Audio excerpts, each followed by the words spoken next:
Welcome to Sasi official. Rajini sir இப்போ ஒரு நிகழ்ச்சிக்கு வரப்போறாரு. அந்த நிகழ்ச்சி என்ன அப்படிங்கிறத பற்றியும், செய்யன் படம் விருமாண்டி பார்ட் 2 அப்படிங்கிறத பற்றி ஒரு செய்தி வந்திருக்கு. அஜித்தோடைய டாக்குமெண்ட்ரி ஒன்று அடுத்த மாதம் ரிலீஸ் ஆக போகுது. அதை பற்றின ஒரு சில அப்டேட் வந்திருக்கு. வாரணாசி படம் ராஜமௌலி டைரக்ட் பண்ணிட்டு இருக்கார் இல்லையா, அந்த படத்தை பார்ட் 2 எடுக்கிறதுக்கு பிளான் போயிட்டு இருக்கு. இதை பற்றி தான் இந்த வீடியோவில் ஃபுல்லாக பார்க்க போகிறோம். நீங்கள் இன்னும் நம்ம சேனலை சப்ஸ்கிரைப் பண்ணால் சப்ஸ்கிரைப் பண்ணிட்டு வீடியோ லைக் பண்ணுங்கள். சரி, ஃபர்ஸ்ட் எடுத்தோன்னா வாரணாசி படத்தை ஒரு பார்ட்டாக எடுக்கிற மாதிரியான பேச்சுகள் போயிட்டு இருந்தது. இப்போ அந்த படத்தை 2 பார்ட்டாக கொண்டு வர மாதிரி ட்ரை பண்ணிக்கிட்டு இருக்காங்க. எப்போவுமே ராஜமௌலி மாதிரி பெரிய டைரக்டர்ஸ்க்கு என்ன பிரச்சனை அப்படின்னா, ஸ்பேஸ் பத்தாது, அந்த டைம் பத்தாது அப்படின்னு சொல்லுவாங்க. ஏன்னா அவங்க பிரம்மாண்டம் எடுக்கும்பொழுது அதுக்கான டைம் லென்த்து பெருசாக போகும். அப்படி லென்த்து பெருசாக போகும்போது என்ன ஆகாதுன்னா, சில விஷயங்களை கட் பண்ணி தான் படத்தை ரிலீஸ் பண்ணுவாங்க. அதாவது பார்ட் 1 பார்ட் 2 அப்படின்னு கொண்டு வர மாதிரி தான். ஆனால் அதுக்கெல்லாம் ஒரு முற்றுப்புள்ளி வைக்கிற மாதிரி இப்போ ஒரு படம் வந்துருச்சு. துரந்தர் படம் ரிலீஸ் ஆனிச்சு. 2 பார்ட் ரிலீஸ் ஆகிருக்கு. ரெண்டுமே பார்த்தீங்கன்னா 3.25 மணி நேரம். எனக்கு தெரிஞ்சு இந்திய சினிமாவில் அவ்வளோ லென்த்தாக ஒரு படம் வந்தது நான் பார்த்ததில்லை. ஆனால் இந்த படங்கள் சக்ஸஸ் ஆகிருக்கு அப்படிங்கிறது தான். ஏன்னா அந்த அளவுக்கு ஆடியன்ஸை உட்கார வைக்க முடியாது அப்படின்னு சொல்லுவாங்க. உதாரணத்துக்கு ரஜினி சாருடைய படையப்பா படமே பார்த்தீங்கன்னா 8 மணி நேரம். ஆனால் அந்த 8 மணி நேரத்தில் பார்ட் 1 பார்ட் 2 எடுத்துருக்கலாம். ஆனால் ரஜினி சார் மாதிரி ஹீரோவுக்கு அதெல்லாம் பெரிய ஹிட் ஆகிருக்கும். ஆனாலும் என்ன பண்ணாங்கன்னா அதை ஒரு 3 மணி நேரத்துக்கு கொண்டு வந்தாங்க. அந்த மாதிரி தான் நம்ம இந்திய சினிமா போயிட்டு இருந்தது. அதே போல் தசாவதாமாக இருக்கட்டும், உன்னைப்போல் ஒருவன், இது எல்லாருமே பார்த்தீங்கன்னா 8 மணி நேரம் 9 மணி நேரம் ஃபுட்டேஜ் இருக்கும். ஆனால் அதை ரிலீஸ் பண்ணும்போது பார்த்தீங்கன்னா 3 மணி நேரமாக ஷேர் பண்ணி தான் கொடுத்தாங்க. ராஜமௌலி வாரணாசி படத்தை பார்த்தீங்கன்னா பெரிய லென்த்தாக தான் வரப்போகுது. இந்த ஃபர்ஸ்ட் பார்ட்டே பார்த்தீங்க அப்படின்னா கண்டிப்பாக 3 மணி நேரத்தை தாண்டி தான் இருக்கும் அப்படிங்கிற மாதிரியும், அதுக்கப்புறம் பார்ட் 2 கொண்டு வரலாம் அப்படிங்கிற சில ஐடியாக்கள் போயிட்டு இருக்கு.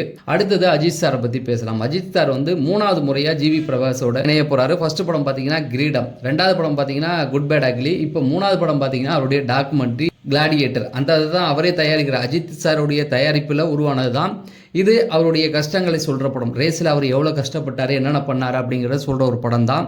ஏற்கனவே இதை பற்றி நிறைய அப்டேட்டுகள் கொடுத்துட்டோம். இதில் என்ன அப்படின்னு பார்த்தீங்கன்னா, ஜிவியோடைய பிஜிஎம், இதுக்கான ட்ரெய்லர் டீசரை யார் ரெடி பண்ணியிருக்காங்கன்னா சிறுத்தை சிவா தான் பண்ணியிருக்காரு. இதை தாண்டி இன்னொரு விஷயமும் இருக்குது. ஏன்னா படத்தை டைரக்ட் பண்ணது ஏஎல் விஜய். ப்ரோமோ இந்த மாதிரியான விஷயங்கள், டீசர் கிளிம்ஸு இதெல்லாம் ரெடி பண்ணுறது சிறுத்தை சிவா. கூடி சீக்கிரம் சிறுத்தை சிவாவுக்கு வாய்ப்பு அளிப்பார் அப்படிங்கிறது இதுலேருந்து ஒரு அப்டேட் நமக்கு கிடைச்சிருக்கு. மேலும் அஜித்தோடைய மங்காத்தா 2 இப்போ வரதுக்கான வாய்ப்புகள் இருக்குது. அதை இந்த வீடியோவோட எண்ட் கார்டில் கொடுத்துருக்கேன். அதை பார்த்து தெரிஞ்சுங்க. அதே போல் எஸ்பிபி அவர்கள் இருக்காங்களா, மறைந்த எஸ்பிபி, அவருடைய உருவ சிலை திறக்கிறதுக்கு முயற்சிகள் நடந்துக்கிட்டு இருக்குது. சமீபத்தில் விஜய் ஜேசுதாஸ், அதாவது ஜேசுதாஸுடைய பையன் ரஜினி சாரை சந்திச்சிருக்காரு. ஒரு பத்திரிகையும் கொடுத்துருக்காரு. அதாவது எஸ்பிபி அவர்களுடைய உருவ சிலையை திறக்க போகிறோம், நீங்கள் வரணும் அப்படின்னு சொல்லி ரஜினி சார்கிட்ட கேட்டிருக்காங்க. ரஜினி சாரும் ஒத்துக்கிட்டார். நீங்கள் எஸ்பிபி அப்படின்னும் போது ரஜினி சார் ஒத்துக்குவார் அப்படிங்கிறது எல்லாருமே தெரியும். ஏன்னா எஸ்பிபியோடைய வாய்ஸ் கரெக்டாக ரஜினி சாருக்கு பொருந்தும். அதுவும் ரஜினி சாருடைய இன்ட்ரோலாம் அவர் தான் பாடிக்கிட்டு இருந்தார்.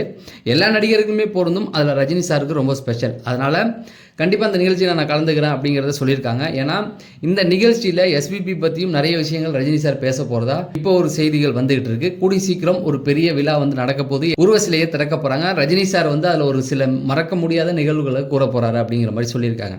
அடுத்தது செய்யன் படம் விருமாண்டி 2 அப்படிங்கிற மாதிரி நிறைய கேள்விகள் இருந்து. செய்யன் படத்தை பொறுத்த வரைக்கும் கதைக்களம் எதுவாக இருந்தாலும், அதாவது அந்த கிராமத்தில் விருமாண்டி ப்ளஸ் முருகர் கும்பிடுற மக்களை வச்சு தான் அந்த கதை நடக்க போகுது.